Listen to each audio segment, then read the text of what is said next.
वैसे तो हिंदुस्तान में कई लड़ाइयाँ लड़ी गई थी सत्ता हासिल करने के लिए, लेकिन अगर बात करें ब्रिटिश साम्राज्य यानी ईस्ट इंडिया कंपनी के भारत पर कब्जा करने की, तो ये मौका भी बंगाल के नवाबों ने उन्हें प्रदान किया। आज हम बात करेंगे प्लासी के युद्ध की। प्लासी का युद्ध बंगाल के नवाब सिराजुद्दौला और ईस्ट इंडिया कंपनी के संघर्ष का परिणाम था। 1757 ईस्वी में हुआ प्लासी का युद्ध ऐसा युद्ध था जिसने भारत में अंग्रेजों की सत्ता पूर्णतः स्थापित कर दी। बंगाल की उस वक्त की स्थिति और अंग्रेजों के सत्ता हासिल करने के चक्कर में बंगाल की राजनीति में अंग्रेजों की दखल अंदाजी शुरू हुई। अलीवर्दी खां, जो पहले बिहार का नायब निजाम था, उसने औरंगजेब की मृत्यु के बाद आई हिंदुस्तान की राजनीति में टूट फूट का पूरा फायदा उठाया और उसने अपनी खुद की सेना बना ली। क्योंकि अलीवर्दी खां एक चालाक आदमी था, उसने उस वक्त के बंगाल के नवाब सरफराज खां को युद्ध में हराकर मार डाला और खुद बंगाल का नवाब बन गया। 9 अप्रैल 1756 को अलीवर्दी खां की मृत्यु हो गई। अलीवर्दी खां की अपनी कोई संतान नहीं थी, इसीलिए उसकी मृत्यु के बाद अगला नवाब कौन होगा, इसके लिए कुछ लोगों ने बंगाल की गद्दी हासिल करने के लिए षड्यंत्र रचना शुरू कर दिए। पर अलीवर्दी ने जिंदा रहते हुए अपनी सबसे छोटी बेटी के बेटे सिराजुद्दौला को अपनी गद्दी का वारिस बना दिया था और अलीवर्दी के बाद सिराजुद्दौला बंगाल की गद्दी पर बैठा। सिराजुद्दौला भले ही नवाब बना, लेकिन उसे अपने कई विरोधियों का सामना करना पड़ा। उसकी सबसे बड़ी विरोधी और दुश्मन उसके परिवार से ही थी और वह थी उसकी मौसी। उसकी मौसी का नाम घसीटा बेगम था। घसीटा बेगम का पुत्र शौकतगंज, जो स्वयं पूर्णे का शासक था, उसने अपने दीवान अमीन चंद और मित्र जगत सेठ के साथ सिराजुद्दौला को हराने का सपना देखा। मगर सिराजुद्दौला पहले से ही सावधान था। उसने सबसे पहले घसीटा बेगम को कैद किया और उसका सारा धन जब्त कर लिया। सिराजुद्दौला के ऐसा करने से घसीटा बेगम का बेटा शौकतगंज डर गया और उसने सिराजुद्दौला को अपनी वफादारी का वचन दिया, और सिराजुद्दौला नहीं माना और बाद में सिराजुद्दौला ने उसे युद्ध में हराकर मार डाला। इधर ईस्ट इंडिया कंपनी अपनी स्थिति मजबूत कर चुकी थी।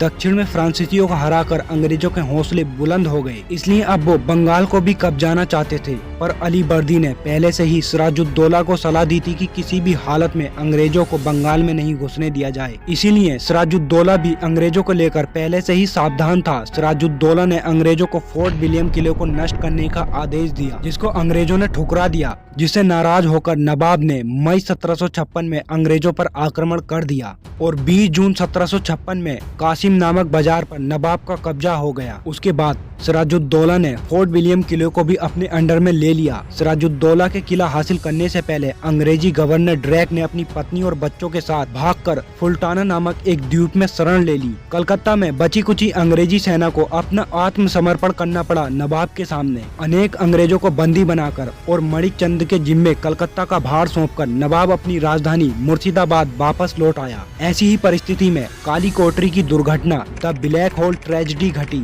जिसने अंग्रेजों और बंगाल के नवाब के बीच दुश्मनी को और बढ़ा दिया। कहा जाता है कि 146 अंग्रेजों, जिनमें स्त्री और बच्चे भी थे, उनको फोर्ट विलियम किले के एक छोटे से कमरे में बंद कर दिया गया था, जिससे दम घुटने की वजह से कुछ लोगों की मौत हो गई थी। जब इस घटना की खबर मद्रास पहुंची तो अंग्रेज बहुत ज्यादा गुस्से में आ गए और उन्होंने सिराजुद्दौला से बदला लेने की ठान ली और जल्द ही 2 अंग्रेजी कमांडर क्लाइव और बाटसन थल सेना लेकर मद्रास से कलकत्ता की ओर बढ़े। उन्होंने नवाब के कुछ लोगों को रिश्वत देकर अपने पक्ष में कर लिया। परिणाम स्वरूप मणिक चंद ने बिना किसी लड़ाई लड़े कलकत्ता को अंग्रेजों के अंडर में दे दिया और बाद में अंग्रेजों ने हुगली पर भी अपना अधिकार कर लिया। जब नवाब ने ये सब देखा तो अंग्रेजों से समझौता करना ठीक समझा। 9 फरवरी 1757 को क्लाइव ने नवाब के साथ एक समझौता किया और समझौते में अंग्रेजों ने कहा कि मुगल सम्राटों द्वारा दी गई सारी सुविधाएं उन्हें वापस कर दी जाएं और उनकी संपत्ति और फैक्ट्रियां भी उन्हें वापस दी जाएं। लाचार होकर नवाब ने ऐसा ही किया और उल्टा नवाब ने कंपनी को हर्जाना भी दिया।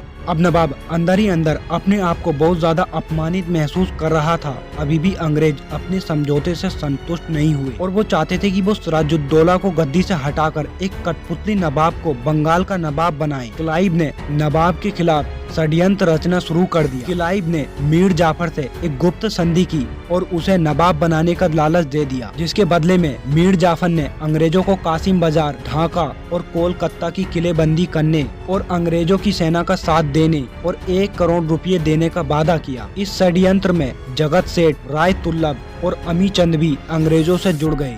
इन सबको साथ लेने के बाद अंग्रेजों ने अली नगर की संधि भंग करने का आरोप लगाया सिराजुद्दौला पर। इस समय नवाब की सत्ता की स्थिति बिल्कुल ठीक नहीं थी। दरबारी षड्यंत्र और अहमद शाह अब्दाली के आक्रमण से उत्पन्न खतरे की स्थिति ने उसे और भी ज्यादा डरा दिया। उसने मीर जाफर को अपनी तरफ करने की कोशिश भी की, मगर इसमें वो नाकाम रहा। नवाब की कमजोरी को देखते हुए क्लाइव अपनी सेना को लेकर जंग के लिए तैयार हुआ। उधर नवाब भी राजधानी छोड़कर अपनी सेना के साथ जंग के लिए आगे बढ़ा।